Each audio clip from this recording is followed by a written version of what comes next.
This is the OTB Television Network, a service of Capital District Off-Track Betting.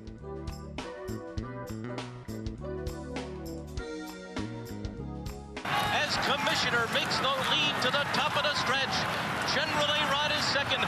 Tonalist, California Chrome, he's on the far outside. He is 4 wide, and they're into the stretch. It's General A-Rod, Tonalist, here's California Chrome on the far outside, and he's a furlong from immortality. He is up on the outside of Commissioner. Here's Wicked Strong in the center of the track. Commissioner, California Chrome on the outside. Tonalist, Commissioner. It won't be a triple crown this year. It's going to be close. It's going to be very close, and Tonalist got there. Tonalist has won the Belmont Stakes.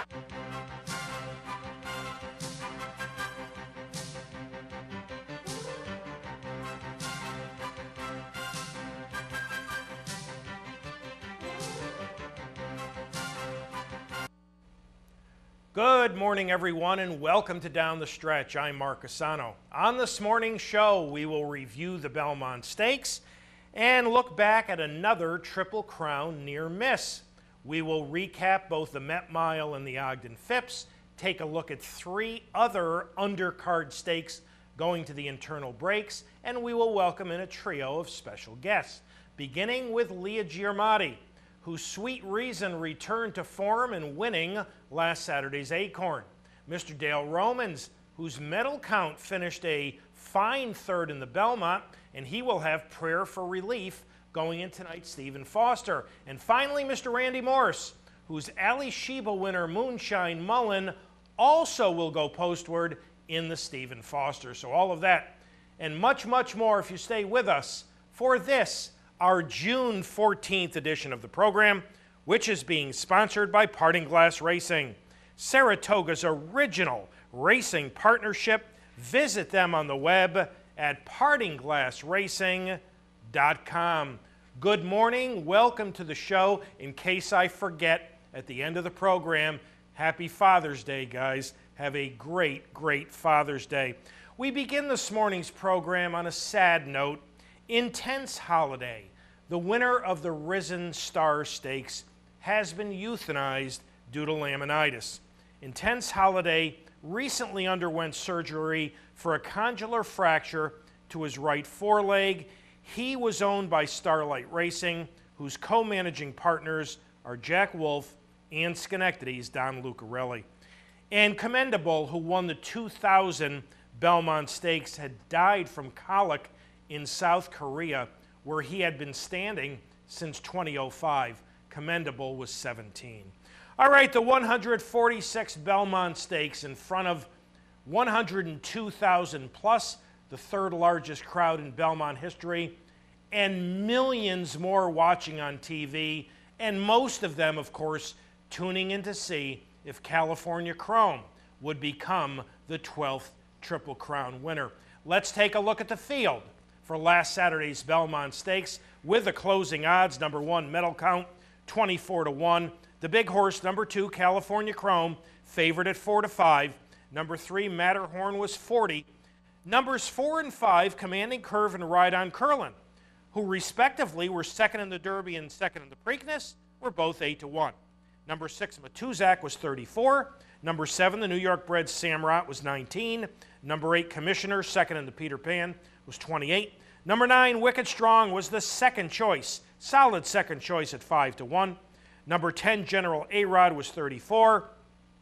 And number 11, Tonalist, who took quite a bit of late money, went off at 9-1.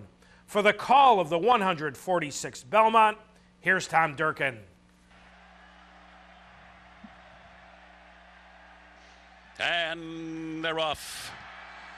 Samrat breaks well, and California Chrome did too. And just to his inside is medal count as they move for the first turn.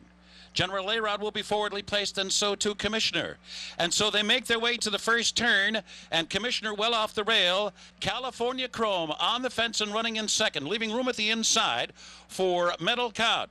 Wicked Strong's very close to the pace today. And then on the far outside, it's General A-Rod. He's advancing up into third. Wicked Strong is now fourth. Tonalist is moving in the clear on the outside. He's fifth early on here. Medal Count now back running in sixth. Ride on Curlin seventh as they make their way around Belmont's sweeping first turn. And then it's a Commanding Curve, who's about 8 from the front now, followed by Matterhorn, Matuzak, and Samrod's at the back of the pack today as they make the turn into the backstretch run. The quarter up in 24 seconds flat. It was a reasonable half mile of 48 and 2/5 seconds, and the field moves down the backstretch. And it is Commissioner in front. General A-Rod second. Tonalist settles into a strong and powerful rhythm. He's third. And California Chrome is on hold now. He's fourth, 3 lengths from the leader, Commissioner. And then it's Medal Count is fifth and down toward the inside, followed by Wicked Strong sixth. Ride on Curlin is seventh, and on the outside, Matterhorn. Stretch running power of Commanding Curve, about 7 from the front now. And then farther back, second to last, Matuzak. Samrod has been the trailer as the field moves into the far turn. Commissioner still in front. Tonalist is making a serious bid for the lead on the outside. General A-Rod's in between those two. California Chrome is fourth, and he's poised to strike on the outside at the midway point on the far turn. On the inside, Medal Count just 2.5 lengths from the lead. Wicked Strong, Commanding Curve picking it up. 36 years of hope now compressed into the final 3 furlongs of the Belmont Stakes. It is General A-Rod who's rested a narrow lead from Commissioner down toward the inside. Tonalist, California Chrome is in the clear on the far outside, and now he's coming. California Chrome is coming down the center of the racetrack, but it's Tonalist with the narrow lead. California Chrome is there. Wicked Strong, late bid on the far outside. Commissioner hanging tough down toward the rail. Time ticking away in the Triple Crown. Commissioner down inside. Tonalist between horses. California Chrome laboring late. Here's the wire, and it's a photo finish that goes to Tonalist. Robert Evans's Tonalist, Christophe Clement, Joel Rosario stalked throughout while wide and just kept grinding to run down a courageous Commissioner to upset the Belmont Stakes by a head. Medal Count completed the long shot top 3, while California Chrome, after grabbing a quarter at the start, came up empty in his bid for immortality as he checked in a dead heat 4th with Wicked Strong. At the break, California Chrome bobbled a bit, and with jockey Victor Espinoza sensing that his colt didn't feel the same as he did in the Derby and the Preakness, decided to ease California Chrome just off the pace. Surprisingly, at least to me, set by Commissioner. Now, when we talk about fractions last Saturday, remember, the track was playing extremely quick, with General A-Rod and Tonalist stalking Commissioner from the outside. He and Javier Castellano set very steady fractions of 24:06, 48:52, 112.84, and 137.13. All quarter miles of between 24:06 and 24:46. You can't get much steadier than that. All the while, California Chrome was drafting in behind the leading trio, having to take some dirt for the first time in many races. Now, to me, it didn't appear to bother him, as his head never really came up, and Espinosa said he handled it quite well. Now, Victor would ease California Chrome to the outside as the field headed to the far turn. Now, this would be the moment of truth. Would the pretty dominant winner of the first 2 legs of the Triple Crown make history? Would he kick in and become the 12th Triple Crown winner? Or would the 3rd difficult race in 5 weeks, the grueling 1.5 miles of the Belmont, which has stopped many good and great horses through the years, deny him? While California Chrome gallantly tried over the final half mile, he just didn't have it. As Tonalist, a lightly raced and very fresh son of Tappet, would prove best as he resolutely wore down longtime leader Commissioner by a head. So the 1-2 finishers in the Peter Pan replicate that finish in the Belmont. Medal Count, who had finished a troubled 8th in the Derby, ran very well to be 3rd, although, as you see, really didn't threaten the top 2 very late. Wicked Strong, who had been the 2nd choice in both the Derby and the Belmont, dead heated for 4th in here without any visible excuse. Final running time, 2:28.52, which is solid, but when you compare it to the 2:27.13 that just decent older horses ran in the Brooklyn, well, you make your own assessment. Here's the overhead shot from NBC. And one of the really interesting things to happen, although I don't think Rick Violet would consider it interesting, was from Samrat. He broke very well and got into a stalking position early, his preferred running style. You know, Rick Violet had been training him to get into a nice, comfortable rhythm. Well, that was taken away early as Samrat was steadied and actually dropped back to last, while up front, again, surprising early leader Commissioner, was stalked from outside by General A-Rod and Tonalist. California Chrome sitting that in-behind trip. Wicked Strong in a very good position. In fact, he was in a very good position throughout, but had absolutely no punch.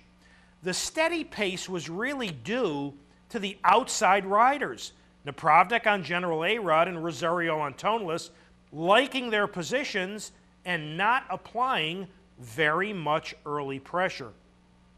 Now, California Chrome again raced in behind rivals for the first time during his ascent to the top of the division, but I thought he appeared comfortable. Again, his head didn't appear to come up. You know, that happens to a lot of horses who don't like getting hit by the dirt. I thought all in all, California Chrome had every chance to win. Victor eased him out here around the far turn. He obviously had dead aim on the leaders for the final half mile, but simply came up empty. Rather than attribute that to his trip, I believe the 1.5 miles, the 3rd race in 5 weeks, and possibly grabbing his quarter at the break, attributed to his lack of punch. What a big effort from Commissioner, who was allowed to control the steady pace, but he was still inside under steady pressure throughout before succumbing very late to Tonalist, a colt making only his 5th lifetime start and only his 2nd in 15 weeks. Boy, he didn't surrender. He just kept grinding. That's pretty heady stuff for such a lightly raced and rather inexperienced colt who had suffered from a lung infection, which forced him to miss the Wood. Ongoing foot problems, although considered minor, were a cause for concern to his camp, but he ran awfully well. Here's the complete order of finish. Toneless by a head over Commissioner, who, by the way, they found he had a chip in an ankle. He's going to have some surgery. He's going to be out for a while. Toneless wins as the 9-1 5th choice. Medal Count, a very solid 3rd. Dead heat for 4th between California Chrome and Wicked Strong. And again, the latter had absolutely not a straw in his path the whole way. That had to be awfully disappointing to Jimmy Jerkins. Samrat, considering that bizarre trip, that's a pretty good 6th. General A-Rod, who stalked the pace, was 7th. Matterhorn was 8th. Commanding curve. Folks, as I told you last week, I just don't think you want deep closers going 1.5 miles in the Belmont Stakes. And Matuzak and Ride on Curlin, the latter who bled, both were eased. Now that's how the Belmont Stakes ended. Let's take a look at how it began, at least for California Chrome. Here's a shot. He broke outwardly a bit, stumbled, bumped with Matterhorn to his outside, and California Chrome got stepped on early. Now, it's difficult to quantify just how much this injury hindered him during the 1.5 miles, but we do know that it couldn't help. Now, he's going to go to a farm for the next 6 weeks. He'll be back around, well, early August, and they're looking at one prep race for him prior to the Breeders' Cup Classic. Just some Triple Crown thoughts. Art Sherman, who 6 short months ago was a relative unknown, handled himself very well during the ascent to the top of the division and a shot at the Triple Crown. You know, he couldn't be with us this morning. He was attending his granddaughter's graduation, and I think Art feels as though life is getting back to normal because life has changed a lot for Art Sherman over the last several months. And Victor Espinoza, who steered California Chrome to near-perfect trips in so many of his recent races, including the Derby and the Preakness, didn't have things go quite so smoothly in the Belmont. But Victor made a quick, early decision in the Belmont. I thought he gave California Chrome every chance. You know, I don't think the trip cost him. And I think, generally speaking, Victor did a very, very fine job through the Triple Crown with California Chrome. And then there is co-owner Steve Coburn, whose post-race rant on national television was, in my opinion, embarrassing, uninformed, and obviously in quite poor taste.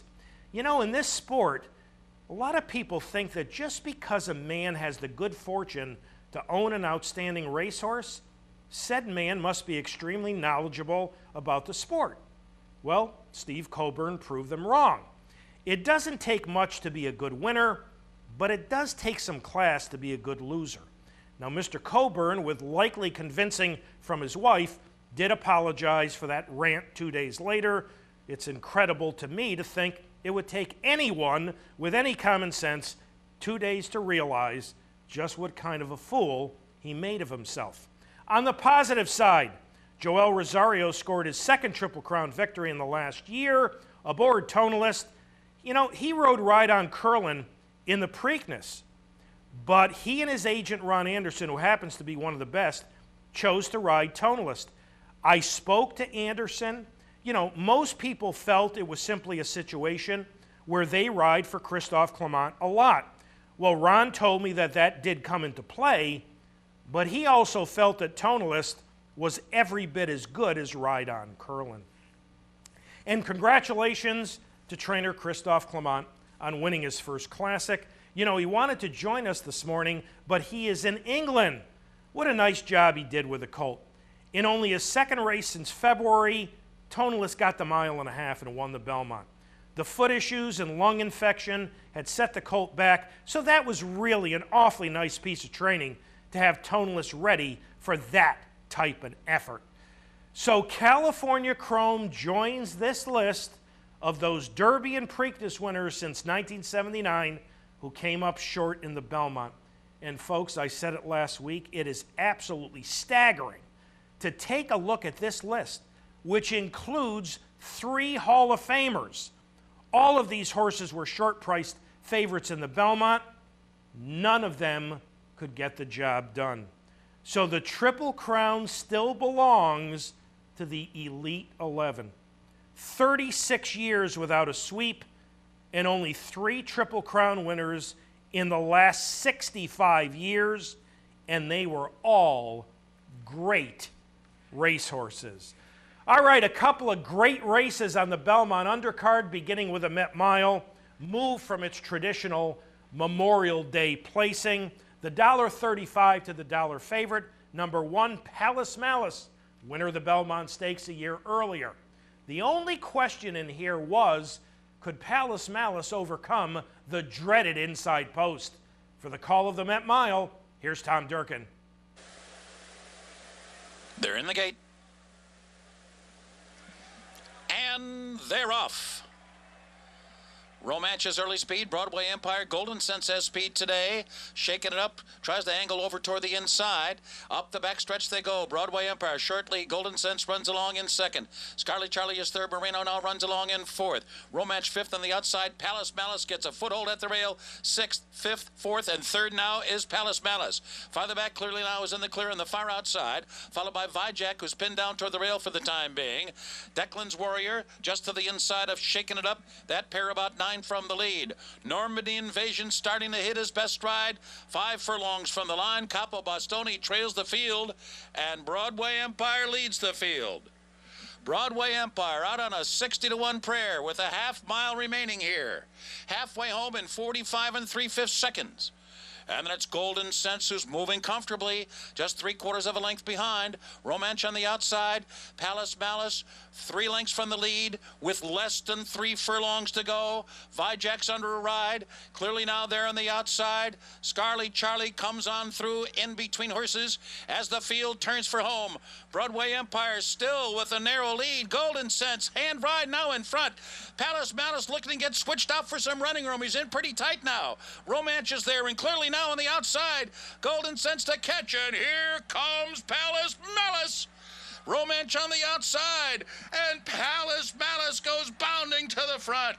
Palace Malice, magnificent once again.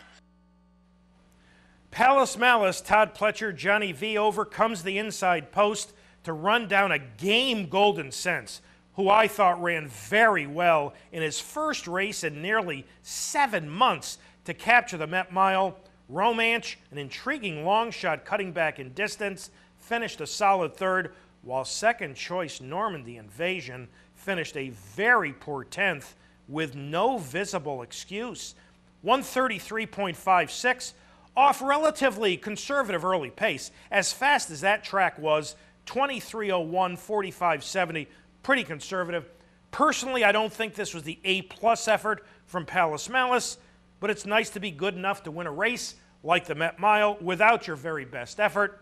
The $1.5 million Whitney Handicap at Saratoga is where Palace Malice is pointing. Now, other than the Belmont Stakes, the race I was most looking forward to was the Ogden Phipps. Beholder, Princess of Silmar, Close Hatches, the top 3 older fillies and mares on dirt in the country. For the call of the Ogden Phipps, here's Tom Durkin.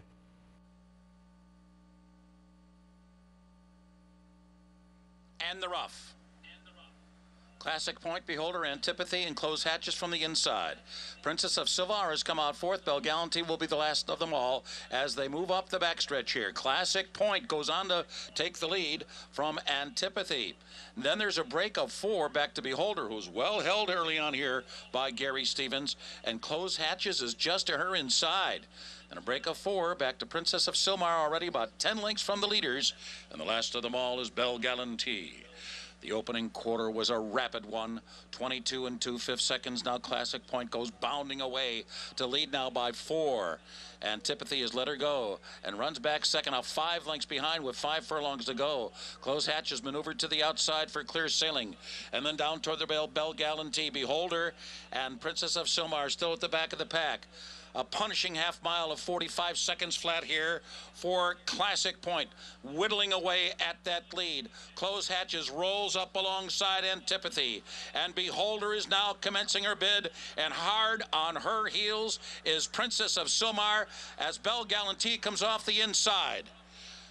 Classic Point is stopped. And at the quarter pole, it's Close Hatches, Beholder, Princess of Silmar. They're lining up for that stretch drive with 3/16 of a mile to go. And it is Close Hatches in front. Beholder, Princess of Silmar lengthening her stride with 1 furlong remaining. Antipathy is fourth. Close Hatches, Beholder, and Princess of Silmar. Oh, what a race here as these 3 fillies come down to the line.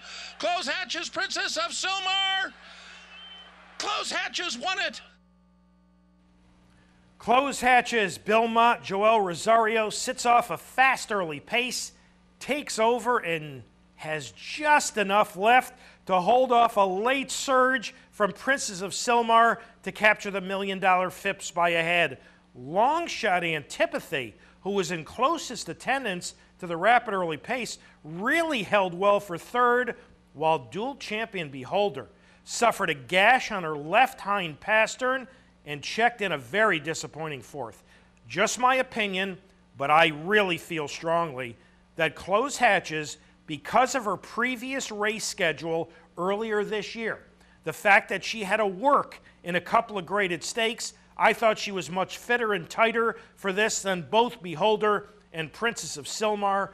You know, Beholder remains winless outside of California. I know that's only 2 races, but she is winless outside of California. She's going to be sidelined in all likelihood until the fall. The Delaware Handicap and the Personal Ensign at Saratoga, we may see rematches between Close Hatches and Princess of Silmar there. And we are up to our first break. When we return, Leah Gyarmati will join us as we go to the break. The Grassy Manhattan, 2.5 to 1 favorite, number 6, Seek Again, coming off a very close second behind Wise Dan in last. So we'll take a look at the Manhattan to the break.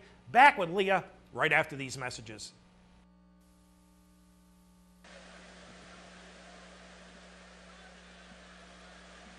And they're off. 5-iron racing for the lead. Coggin there on the outside. Real Solution is up and in between those two as they make their way for the first turn. 5-iron to be the leader. Coggin pressing the pace as they hit the clubhouse turn. Just in behind them, Real Solution on hold early on here. We're running at the hedge in 3rd position. Seek Again is 4th on the outside. Boisterous is a ground-saving 5th. Imagining trying to get off the inside, but holding that position is Chamois. Then 3 wide round the turn goes Hey Leroy as 5-iron's opening up a huge lead here. The 2 trailers early on are Grandeur and Rookie Sensation. So turning into the backstretch run, and 5-iron, a runaway 8-length lead. 5-iron isolated from the He's in front by almost a dozen lengths now at the very early stage of the game. And then it's Coggin who's now running along in 2nd. Seek Again down toward the inside 3rd. Real Solution on hold behind this. Runaway Pacemaker is now 4th. Boisterous 5th and at the fence. Imagining is in the clear on the outside. 5 furlongs remaining here. Chamois drafting nicely in behind horses. A break of 3 to Hey Leroy, Rookie Sensation, and Grandeur into the far turn. It's still 5-iron isolated. 5-iron still out there. 8-length lead as they round the far turn. Seek Again still running in 2nd. And on the outside, Coggin's put to an all-out drive, running in 3rd, Boisterous 4th. And then Real Solution 5th, and they're starting to inhale the front runner here as the field turns for home. Farther back, It's Imagining is now 5th on the outside. Chamois 6th on the rail. Turning for home, they've caught 5-iron. They have passed iron. 5-iron, it's Coggin and Seek Again and Real Solution on the outside as they come into the final furlong. 5-iron's fighting on bravely, but he's 4th inside the final furlong here. And it is Coggin, and on the outside, Real Solution. As they come down to the line, Real Solution is the winner. Coggin 2nd, Seek Again 3rd, Grandeur 4th.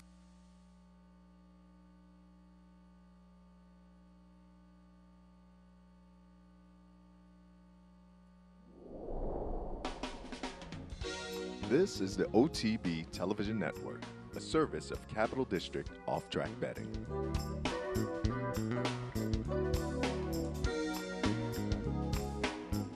Missed one of our TV shows? No worries. Now you can catch all your favorite programs online. Simply log on to CapitalOTB.com and click on the YouTube link at the bottom of the homepage. And look for our new podcast coming soon. CapitalOTB.com. Log on today. Welcome back to Down the Stretch, everyone. I'm Mark Cassano, and Real Solution for Chad Brown and Javier finally runs by rivals in the stretch to win the Manhattan. Our first guest this morning, I believe she became the first female trainer in the 84-year history of the Acorn to win that Grade 1 stakes. We welcome in the trainer of Sweet Reason, Leah Gyarmati. Leah, Mark Cassano welcoming you back to Down the Stretch. Hi, Mark. How are you? Thank you very much. Well, I'm doing pretty good, Leah, but I don't think I'm doing as well as you. Congratulations. That was a really nice job. Thank you. Thank you so much. Earlier in the year, Sweet Reason didn't appear to be quite right. What was going on with her? Well, I don't think there wasn't anything major. We had a pretty rough winter up here. It was very long and cold, and I'm guessing that took its toll on her a little bit. She has also excuses in some of those races with the speed setup, the way things worked out. It wasn't really her game. So I think the combination of those things kind of put in a couple races that didn't look quite as spectacular as she has in the past and the other day. Leah, her works leading up to the Acorn were brilliant, beginning with a bullet back on April 25th, 47 and 2 breezing, followed by a bullet work on May 12th, the best of 120, bullet work on May 21st, and then a final work for the Acorn of a half mile in 45 and 4. Had she ever worked that way before? No, she really turned a corner there and surprised me. I mean, if you've seen any of the horses that I run, I don't have a lot of fast work down. She did that all on her own. That wasn't anything we asked for, and so that was nice. It was comforting that she's doing this all in hand. Really, I mean, nobody really asked her to run, so she surprised me, and it paid off in the Acorn. I mean, she came right up and followed those works with a spectacular run. Well, you mentioned the Acorn. Here it is for our audience. Sweet Reason is number 5. Leah, talk about this wonderful performance, if you would. Well, I mean, I was pretty confident going into the race that we would get the setup that we were looking for. I knew there was some speed in the race, so there'd be an honest pace. I knew there'd be several of them kind of up there and running. So I was a little worried that with those fast breezes that we'd show more speed than she had in the past, and this wasn't the time to do that. But she didn't. You know, Ira did a wonderful job of breaking and settling her back. I mean, we were back, but we weren't so far out of it that she had too much to do. And then I love the way she just made that gradual move. It wasn't this big spurt from the half-mile pole or 5/8 pole where she got flat. He just eased her up, and then took off. So it was great. I mean, she saved all the ground. We got the dream trip. You know, she didn't get in any trouble. Just saved the ground and got outside and took off. It was exciting. Leah, her form appears to be better around one turn. Is there something to that? There might be. I mean, it's certainly something that I thought about after the Gazelle, because between that race and even the Breeders' Cup, she made that spectacular run in the Breeders' Cup too. But then the last, few jumps, she just got flat. But I think it has more to do with the pace scenario. So I think if you had a 2-turn race that had the pace where she could sit where she wants to sit, I think she would still do that. It's just that you 9 times out of 10 you don't get that same setup. So it's still a question mark in my mind. How did she come out of that big effort in the Acorn? Great. She's training wonderfully. She seems she's not bothered at all by anything, and she cleaned her tub the night of the race. It looked like the groom told me it looked like I'd bought her a brand new feed tub. That's how clean it was. All right, what's going to be next for her? Saratoga's just around the corner. What's on her schedule? Yeah, I don't know. I mean, obviously our choices are probably the test is probably the next move. The Mother Goose is coming up, where I guess if I haven't discussed it yet with the owner, and it's a little closer than I would want to do with her anyway. I think we're better off just waiting for the test. But if she were jumping out of her skin and that was something that looked like a good spot, I guess it would be something to talk about. But we're not making any decisions about that. And right finally, Leah, before we let you go, give us an update on Noble Moon. I saw that he worked an easy 3/8 a couple of days ago. What's going on with him? He's doing great.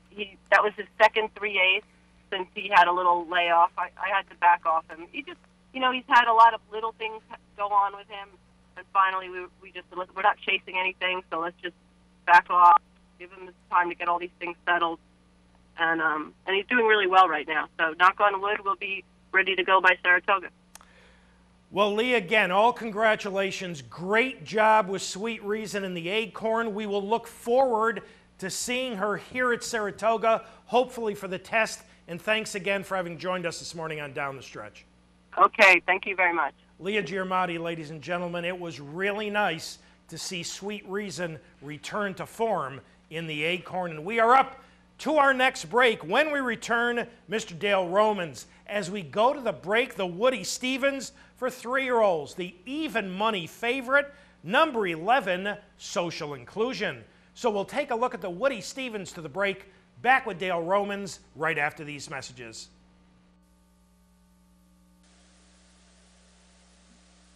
And they're off. Pure sensation, like a shot from that far outside post, trying to clear the field. But Bayern's got some speed, and he's got a foothold down toward the inside. But it is Pure Sensation out there by 3/4 of a length. Bayern second on the inside, favorite tail third. And Social Inclusion has come out on the outside, running in fourth. Embellishing Bob sprinting through. Fifth now toward the inside. Meadowood back racing in sixth. Top Fortitude is seventh. Havana's eighth in between horses, followed by Financial Nogle, now ninth toward the rail. Coup de Gras now moving up into 10th position. Tanita Wem is dropping back to 11th spot. And Kobe's back are 12th and 13th, rounding the far turn. And on the far turn, it is Bayern. Here's Social Inclusion, who's revving up on the outside here with 3 furlongs to go.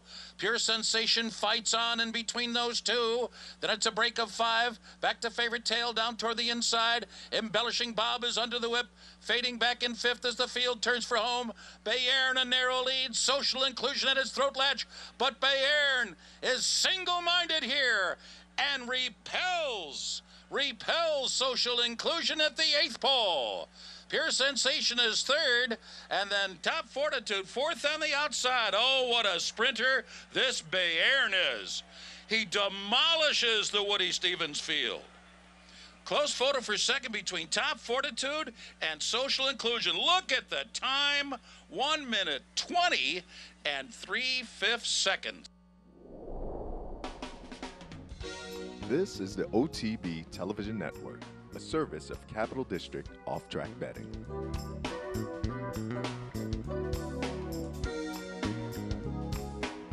The big day is here. You've told everybody. You've dressed the part. Your heart is pounding in your chest.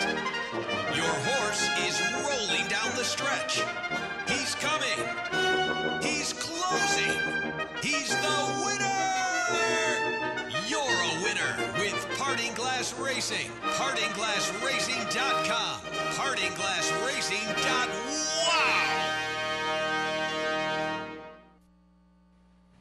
Welcome back to Down the Stretch, everyone. I'm Mark Asano. My thanks to Leah Gyarmati once again for having joined us. And Bayern, blinkers and Gary Stevens back on, rolls to a powerful 7.5 length score over Top Fortitude. California-based 3-year-olds run 1-2 in the Woody Stevens. Social Inclusion, off an absolutely perfect trip, just held third over Kobe's back.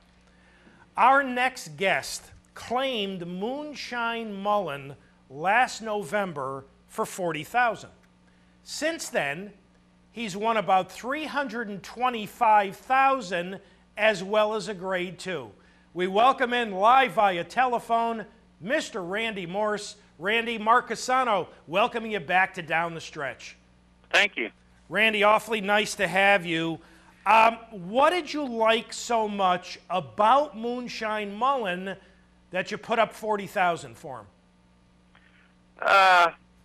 Well, you know, I just thought he was the kind of horse. It was right at the end of the meet there at Remington last fall, and I thought he was the kind of horse that, you know, it'd be good for Hot Springs, Oaklawn, that $40,000-$50,000 range. You know, we were never expecting nothing like this. What's happened, but I'm glad it has. Yeah, I imagine you are. He ran okay for you in his first 2 starts off the claim, and then he's polished off 4 in a row. What's made the difference? We were trying to rate him.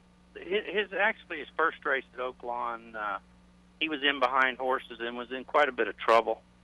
And then he's just one of them horses. He really his biggest asset is just to let him run. You know, he's got that big long stride, and he don't really quicken like some horses do. You know, so I think that's been more than anything. And you know, he's just gotten good. I mean, that's just the way they do. You know, some of them all of a sudden get to doing better. And I mean, he's always been a sound horse and didn't have any issues. So that's about all I could tell you about him. He's had some bad class before, so. Well, Randy, I mentioned during the intro that he's won a Grade 2 for you. Here it is as we take a look at the Ali Sheba from May 2nd at Churchill. For our audience, Moonshine Mullin is number 1. Randy, talk about this performance, if you would. I mean, when they headed up the backside and I seen his ears go forward, you know, I really liked that because you could tell he was running really easy. So, and then I thought he was beat inside the 3/16 pole, you know, when Golden Ticket got by him. And then I seen him start coming back on the inside, and you know, it was a big thrill. Randy, is his rateable natural speed one of his strong suits? Yeah, I don't think he actually has to be in front, you know, but just don't try to take him back, because when other horses, he just don't have that big turn of foot. He's just you know, he's one of them kind of horses you don't need to get him stopped and started. He's got that big long stride, and just let him go. And I think a 1.8 miles will help him myself, because I don't think I think he'll even go 1.25 miles, the way he trains and everything. Now, Calvin's ridden him for you the last couple of times. What's he said to you? Calvin's very high on this horse. He was really high on him going into the Ali Sheba, a lot higher than I was. You know, I mean, his last race at Oakland was really good, the allowance race, but it wasn't against that caliber of horses, you know. But, and I don't know, we'll take charge. I'm sure he, you know, probably just had a bad day or whatever the other day. Who knows? But this is an awful tough race tonight. I mean, a really tough race. So it just, it depends on how the pace shapes up, I think, for us. Yeah, I mean, in looking over the race, Jaguar Paw can show some early speed, but there doesn't appear to be an abundance of early speed tonight. No, you know, but sometimes when the race looks like that, you get 3 or 4 of them thinking the same, and they're all going out there after one another, too. So I don't know. I mean, I'll let Calvin handle that. We'll just break and see. I expect that Jaguar horse to, he's real fresh, too. He hadn't run in quite a while. I'm sure he'll show some speed, but, you know, we'll just have to see it when they leave there and see how it shapes up. You know, Randy, I think it was Tom Amos, one time when we had him on the show, he was talking about a wonderful sprinter he has named Delaunay, who he claimed, and he was saying that he's always worried when you claim a horse that they can get good, but, you know, might revert back to that claiming form that they had shown. Any concern for you with Moonshine Mullin with that? Oh, absolutely. Because I've claimed a lot of horses over the years, you know, that get real good like this, and then, you know, they reach that peak and they sometimes start going down the other side. But, I mean, so far this horse has not indicated that. He's bigger and stronger than he was before the Ali Sheba, and you know, I think in this horse's defense on that, he's had a lot of back class before. You know, he was second in the Jim Dandy, so it's not like he was a $7,500 claimer. Yeah. Went up the ladder. How did he come out of the Ali Sheba, and how's he training to tonight's Stephen Foster? He was a little tired out of the Ali Sheba. I mean, I'm glad we had this much time in between the race, but he's been doing super. The last week, he's really, I mean, I jogged him this morning, and he's full of himself. He might get outrun, but I don't think it'd be from lack of try. He's going to show up. Randy, whether he's good enough or not, that remains to be seen. Randy, are you entertaining any thoughts about coming to Saratoga with him? We've got the not only the $1.5 million Whitney, but we've got the Woodward at the end of the meet as well. You know, if he would run big in this race tonight, sure. But you know, we'll decide that after this race. See. Before we let you go, for those members of our audience handicapping Churchill's nighttime card, you've got a first-timer in the second race tonight by the name of Chiaro. You're not really known for winning first time out, but what do you think of his chances? What do you expect from him tonight? He's kind of a two-turn type horse. He's been in training a long time. He's had a lot of setbacks. Nothing major, just minor things. Seems like always this or that, but he has some ability, that horse.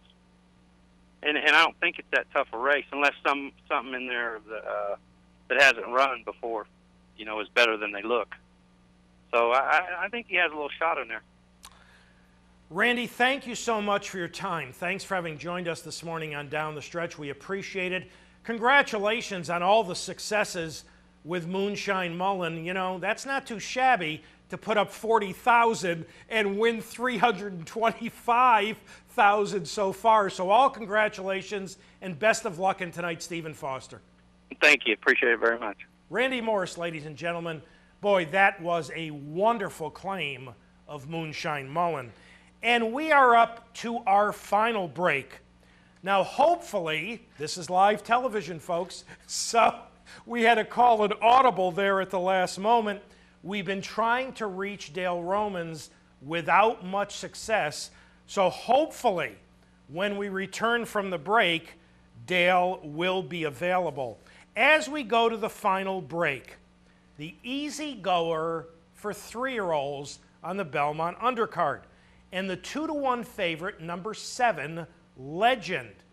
Now, a horse that I have liked all along, Kid Cruz was in here, coming off just I was going to say dreadful effort in the Preakness, but it was more of a non-effort. So I was fascinated to see how Kid Cruz would rebound. So we will take a look at the easy goer going to the break, hopefully be back with Dale Romans right after these messages.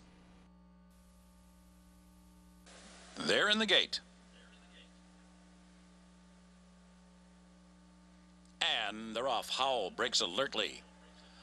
Howell going after that early lead. Legend has some early speed. Life in Shambles is being hustled through on the inside. He's looking for the lead early here as they move up the backstretch. And it is Life in Shambles who pokes ahead in front of Howell. 2 lengths back. Legend now third on the outside of Super Lucky, fourth by 4. Misconnect is fifth on the rail, about 8 lengths from the lead already. No Surrender runs along in 6th, past the Coffee. On hold while in between horses, 7th, FNX, 8th toward the rail. And stretch running Kid Cruz is left with 6 furlongs remaining. He's 10 lengths from the lead. And they got that lead in 22 and 3. A bustling pace here for Life in Shambles. Right up on that hot pace is Howell. Legend has gotten a bit closer while running in 3rd. Super Lucky is 4th. Misconnect still about 6 lengths from the lead. Behind a 45 and 3 half mile.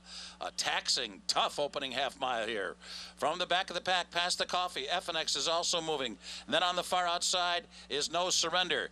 Kid Cruz just starting to get underway here with 3 furlongs to go. He gets within 7 of the lead.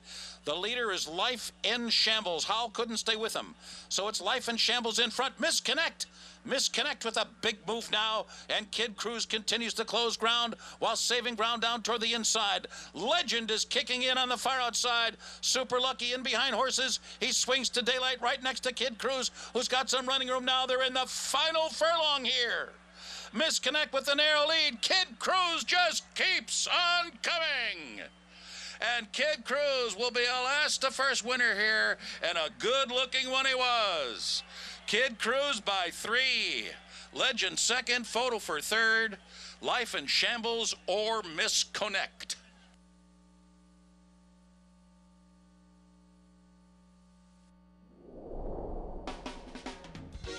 This is the OTB Television Network, a service of Capital District Off-Track Betting.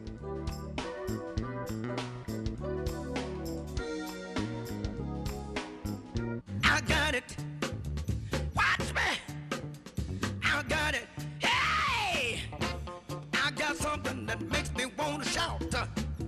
I got something that tells me what it's all about. I got a move that tells me what to do. If you don't, brothers and sisters, then you won't know. what it's all about.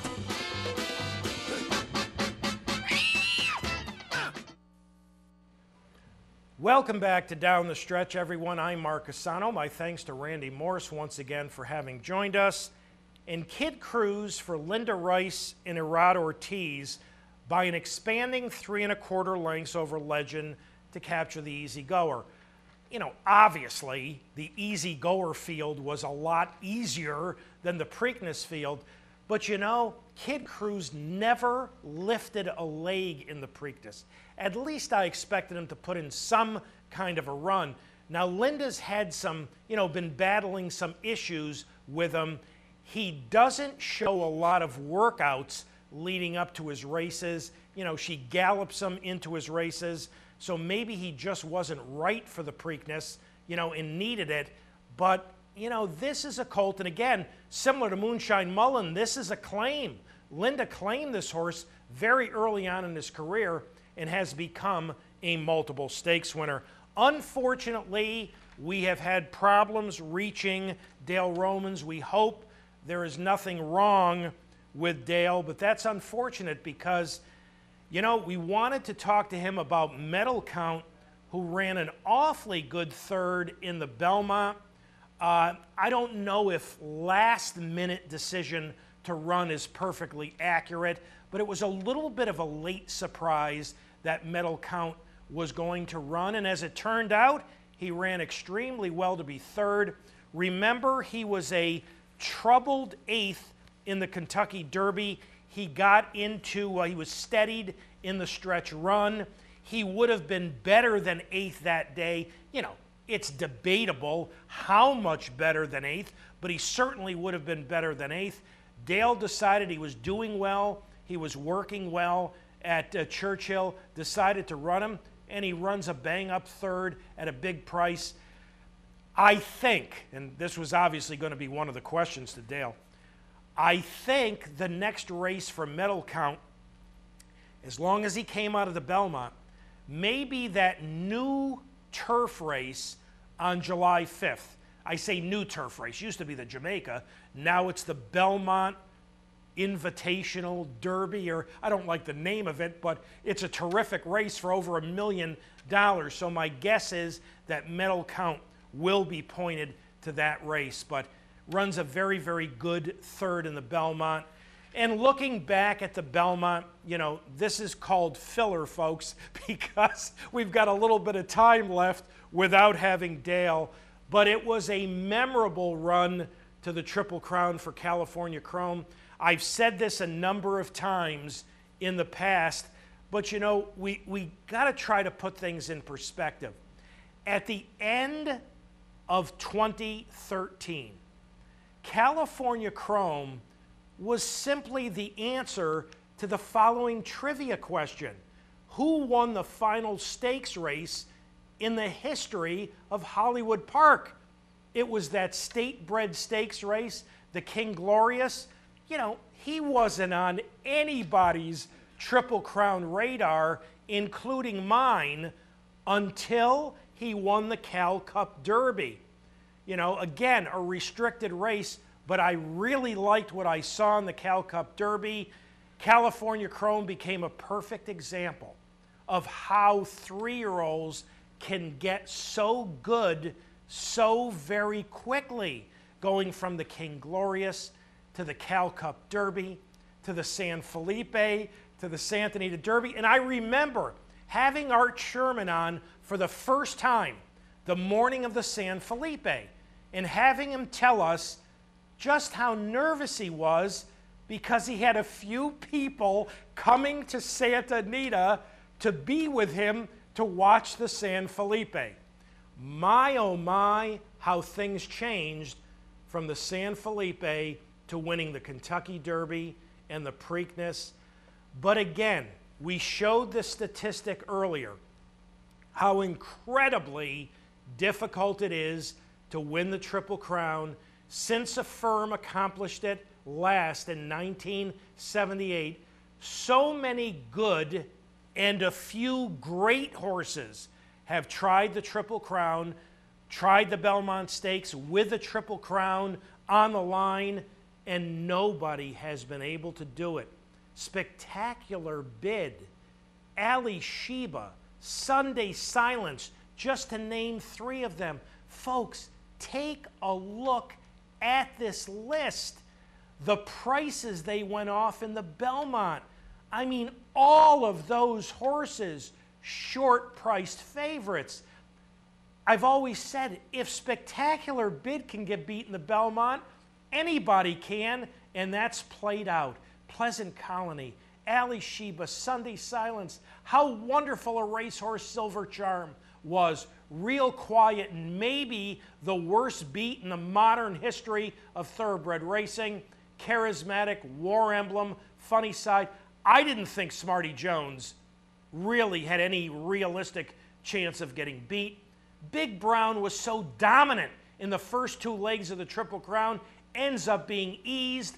I'll Have Another never even makes it into the starting gate. And California Chrome, who basically dominated each of the first 2 legs of this year's Triple Crown, could do no better than a dead heat 4th. There has been, and there will continue to be, all kinds of discussion about why we should change the Triple Crown. It's just too difficult. It's supposed to be difficult. It's a great honor to win the Triple Crown. If you're not good enough to do it, you're simply not good enough. That doesn't demean your overall level of ability. You saw that list of horses. 3 of them are in the Hall of Fame, so they're wonderful horses. But just because we haven't had a horse great enough since affirmed in 1978, does that mean we should change it? It's only my opinion. I think it needs to stay where it is. 102,000 and change, 3rd largest Belmont crowd in history this year. Kind of interesting. Naira set all kinds of handle records. But you know what? The day before and the day after, that big crowd didn't carry over on either day. There were less than 6,000 on Friday. And you know, I can't tell you exactly how many there were on Sunday because the chart, and Equibase gets their attendance figures from Naira. The attendance figure was 0. I'm fairly certain there were a few people there, but the actual attendance figure was 0. So, you know, it didn't really carry over either the day before or the day after. Before we leave you, just a reminder that today at Saratoga Racecourse, beginning in just a couple of moments at 11 o'clock and going until 4 o'clock this afternoon, a job fair. So if you're looking for a summer job, if you have a son, daughter, grandson, granddaughter looking for a summer job, they want to make some money, go to Saratoga Racecourse today from 11 to 4. All right, time to thank all the folks who helped get this week's show on the air here at the studios at the Clubhouse Racebook in Albany, our associate producer Julie Hoxie, as well as Mick Richards. Back in the control room in Schenectady, Pat Peretta directed. Guys, I'm not sure who did audio, but thanks to whoever was doing that, Dino Contanacci, and thanks to our guests Leah Gyarmati and Randy Morse, and thanks to our sponsor, Parting Glass Racing, Saratoga's original racing partnership. Visit them on the web at partingglassracing.com. As always, ladies and gentlemen, thank you so very much for having joined us this morning on Down the Stretch. Have a wonderful weekend. Enjoy all the racing action from coast to coast here at Capitol. Once again, happy Father's Day to all you dads. And from all of us here at Down the Stretch, we'll see you next week.